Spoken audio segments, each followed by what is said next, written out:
So what's your take on this? I don't know if you heard the president earlier this morning, but he seemed to suggest that Kanye was actually speaking for other people.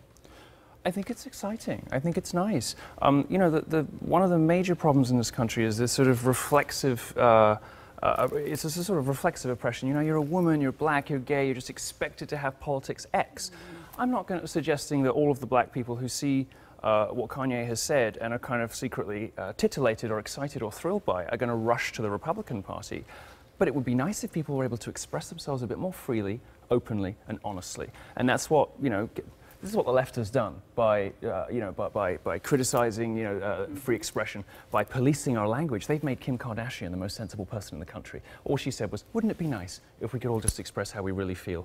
You know, there's an entire generation of black Americans who do not like the Democrats. Kanye said, and he was absolutely right, Obama was in office for 8 years. What changed in Chicago? Actually, nothing changed for black people in the country more generally. Things got worse. He's quite right to point that out. He's perfectly entitled to point that out, and lots of black people agree with him. Well, let me ask you a question. You've been outspoken against celebrities getting political and expressing their political views. Do you think it's a double standard that now you say, oh, Kanye, look at him, he can express it, and let's look what he has to say? I think that people get frustrated with celebrities expressing their politics because every celebrity seems to have the same politics. It's very, very rare that somebody of Kanye's stature and celebrity would say anything that isn't fully paid up Democrat. I don't particularly care what actors have to say about politics. All I like in this specific case, I don't mind if he's just saying it to sell albums. It doesn't matter.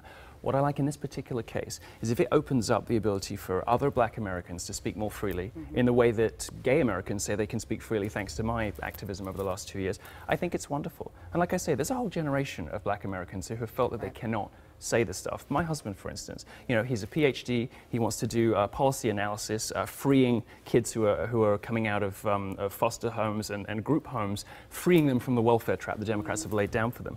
He loves this. He's excited by it. He doesn't care really if Kanye is just saying it to sell albums. What this does is create space for a conversation for people to be more honest. You know, and that's what I was going to ask you, is the obvious question is the marketing. Yeah.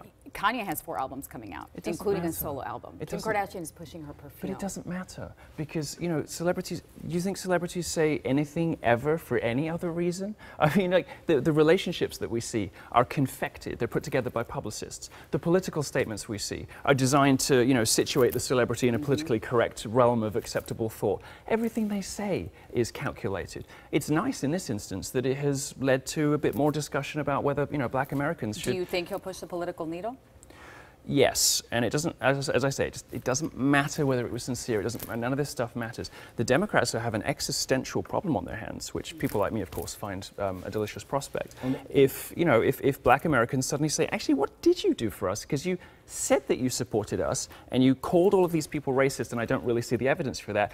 And as far as I can tell, stuff for black Americans is worse than ever. I mean, this is an existential problem for the Democrats. Well, they're going to be left with like 5,000 angry lesbian gender studies professors and some dreamers by the end of it all. I mean, it's over for them if black Americans suddenly start being independent. You're making the assumption that all black Americans are Democrat, you know, by saying this.